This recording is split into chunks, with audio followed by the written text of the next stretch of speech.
నమస్తే, welcome to ఆధ్య media. నేను బాలు. మనతో పాటుగా ఉన్నారు సినీ జర్నలిస్ట్ ఇమ్మంది రామారావు గారు. వారితో మాట్లాడదాం.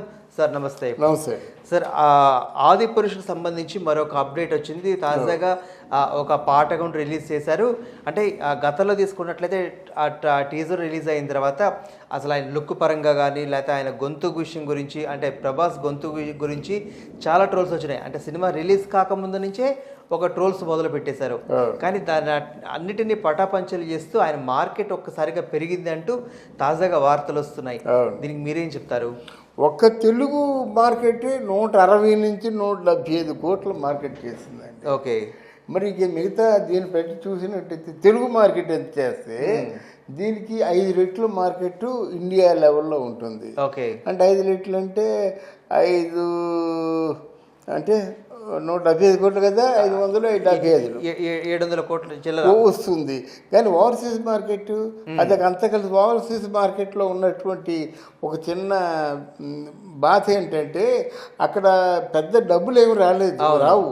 అక్కడ రిలీజ్ అయిన దానికి అక్కడ ఖర్చులకి అలాగా బొటాబొటీగా సరిపోతుంది. వస్తే ఒక 50 కోట్లు 100 కోట్లు. అంటే ఓవర్సీస్లో ఎట్లా ఉంటుందంటే ముందు రోజు రిలీజ్ అయ్యి ఆ టాక్ను ఆధారం చేసుకుని ఇండియాలో మార్కెట్ పెరుగుతుంది బాగా. అవును, అంతేగాని అక్కడ మార్కెట్ అక్కడి నుంచి కలెక్షన్స్ అంటే కష్టం రావు. అది కాకుండా శాటిలైట్ లేకపోతే మ్యూజిక్ అవి తీసుకుంటే రావాలి కొంతవరకు. అలాగే వచ్చాయి మన లైగర్కి. ఇక్కడ మాత్రం కొంచెం ఒక అంటే ప్రభాస్ తాలూకు ఫ్యాన్స్ అందరికి కూడా ఒక మళ్ళీ కొత్తగా జవసత్వాలు వచ్చాయి. అంతే కదా, ప్రభాస్ ఎప్పుడు బాహుబలి తర్వాత వాళ్ళ అభిమాన కథానాయకుడికి మళ్ళీ సినిమాయే లేదు కదా. వాళ్ళకి బాగా ప్రభాస్ తాలూకు ఫ్యాన్స్ చాలా హ్యాపీగా ఫీల్ అవుతున్నారు. ఒకటి. రెండవది ఏంటంటే ప్రభాస్ ఆ బాణం వదలడం కానీ ఆ బాడీ కానీ అంటే 6 ప్యాక్ బాడీ అది అసలు నిజంగా రాముడు అలా ఉన్నాడో లేడో కానీ రాముడు ప్రభాస్ అలా ఉంటే బాగుంటుంది అని అనిపించింది. కానీ మీసాల గడ్డలతో ఉండే రాముడు ఇట్లా ఉండేవాడంటూ ట్రోల్స్ చేశారు. సో ఇప్పుడు ఈ తాజాగా ఇప్పుడు మార్కెట్ పెరిగిన తర్వాత ఈ ట్రోల్స్ కి సమాధానం ఏమై ఉంటుంది అంటారు? అటు అది సమాధానం మనమే చెప్తున్నాం కదా. మొదట్లో మనం బాగాలేదన్నామండి, కానీ రాముడు బాణాన్ని భూమిలోకి వేస్తున్నాడు కదా, ఏదో సందర్భంగా భూమిలోకి వేస్తాడు. అది నాకు తెలిసినంత రామాయణంలో లక్ష్మణుడు మూర్చిపోయినప్పుడు ఏదైనా ఆ జలం కోసం వేసి ఉండొచ్చేమో ఉద్దేశం.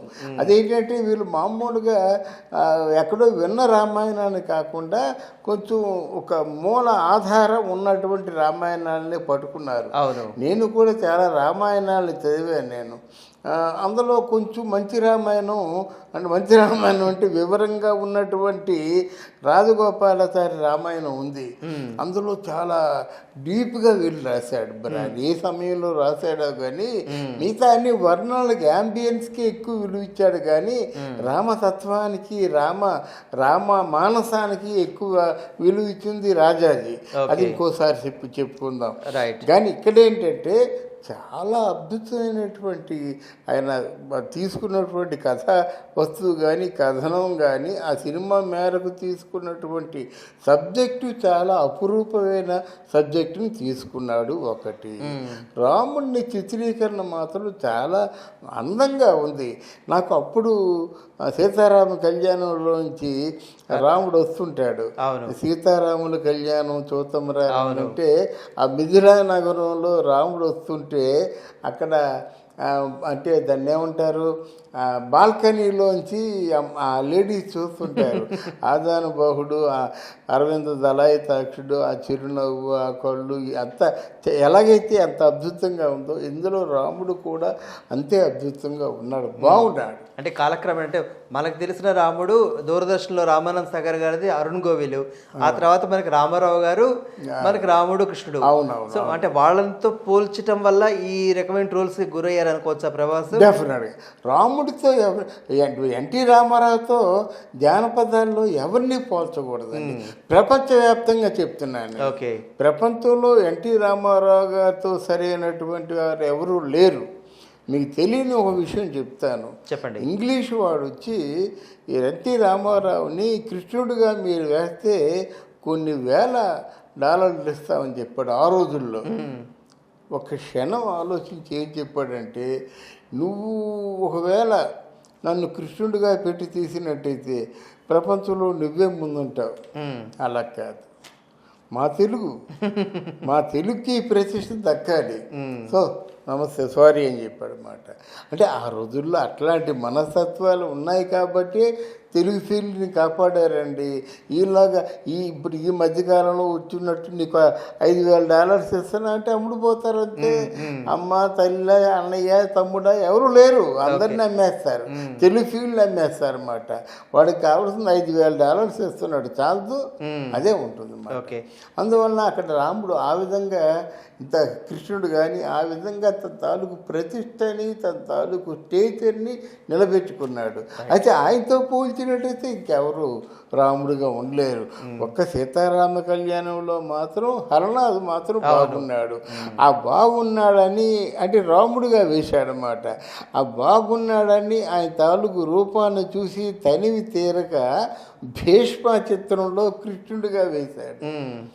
అందులో ఒక సన్నివేశం చేస్తాడు భీష్ముడు, కృష్ణ ఇలా చేస్తావా, నువ్వు పక్షపాతాన్ని చూపిస్తావా అనేసరికి ఆ కృష్ణుడు రథం నుంచి దూకుతాడు.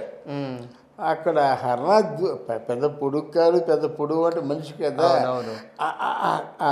ఆ కృష్ణుడు దూకేసరికి రామారావు గారు ఒళ్ళు జలధరించడం, తర్వాత ఏమో విష్ణు స్తోత్రం చదవడం, ఇవన్నీ చాలా కళ్ళకు కట్టినట్టు కనిపిస్తున్నాయి అన్నమాట. తర్వాత ఇంకెవరు లేరు, ఓన్లీ రామారావు. ఏ వేషం వేసినప్పుడు కూడా రామారావు గారి. అందువల్ల మరి ఆయనతో పోల్చుకున్నట్టయితే ఇంకెవరు నిలబడలేరు. మరో పక్కన సినిమాగా ఎందుకు చూడరు ప్రభాస్ని? అంటే ఇప్పుడు మొన్న మధ్య తీసుకున్నట్లయితే కృష్ణుడిని రాముడిలో పెడితే ఎట్లయితే పెద్ద ఇష్యూ అయిందో, అట్లాగే సినిమాగా ఎందుకు చూడరు? ప్రభాస్ని రాముడితో పోల్చడము, లేకపోతే మా రాముడికి మీసాల గడ్డాలు ఉంటాయి, ఆహార్యం మీద ఎందుకు ఈ రకమైన ట్రోల్స్? సినిమాగా ప్రజలు చూడటం ఎందుకు మానేశారు? అంటే ఇక్కడ మన ఫీల్డ్లోనే ఉందండి. సోహన్ బాబు అంటుండేవాడు, క్లాప్ కొట్టగానే ఫ్లాప్ కొడతారట వాళ్ళు. ఇక్కడ క్లాప్ కొడతారు, సినిమా అయినా పోయినా ఫ్లాప్ అంటాడు అక్కడ. అలాగే ఇక్కడ మనకి పెద్ద ఏదో కొంచెం వాళ్ళని డామినేట్ చేస్తూ కలెక్షన్స్ పరంగా, ఆడడం పరంగా వచ్చి సినిమా నిలబడితే నిలబడాలి కానీ, లేకపోతే ఈ మాత్రం సినిమాని తొక్కేస్తారు కదండి. అలాగే కదండి బంగారం లాంటి సినిమా రంగమార్తాండ సినిమాని పాతాళానికి తొక్కారు కదండి మన తెలుగు వాళ్ళు. ఎందుకు తీయాలండి మంచి సినిమాలు? పాపం ఆ కృష్ణవంశీ ఎన్నాళ్ళు ఆయన నిద్రాహారాలు మానేసి ఆ తీసిన సినిమా ప్రాణాలు ఇచ్చి యాక్ట్ చేశారు.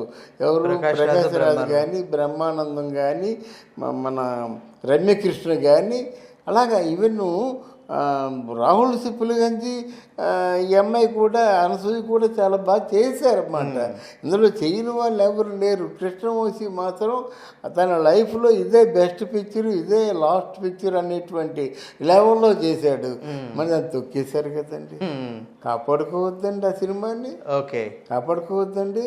అంటే అందులో ఫ్యాన్స్ ఉన్నటువంటి హీరో ఎవడు లేడు గనక. అదే తారకైతే సినిమా తొక్కేస్తారా? ఆ ఫ్యాన్స్ ఆడించేసుకోరు. అదే బాలయ్య అయితే ఫ్యాన్స్ ఆడించేసుకోరు.